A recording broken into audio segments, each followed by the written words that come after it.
கந்தா கடம்பா திருமுருகையா சிவகார்த்திகேயா மால்மருகா செந்தமிழில் திருப்புகழ் பாடி நின்றால் மனம் மிஞ்சிடும் இன்பம் விளையுதையா.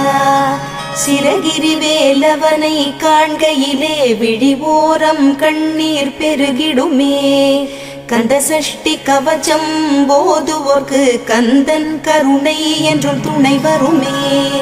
பங்குனி உத்திர நாளினிலே உனை நினைந்தே காவடி சுமந்து வந்தோம். புன்னகை புரியும் ஷண்முகனே உன் சன்னதி தேடி ஓடி வந்தோம். உன் பதம் பணிவது என் தவமே, என் மனதில் நிறைந்திடும் உன்முகமே. ஷண்முக பிரிய குஹ குரு சரவணனே வந்தே இன்னருளை தர வேண்டும். தென்பழனி மலையில் ஆண்டி முகம் சென்னி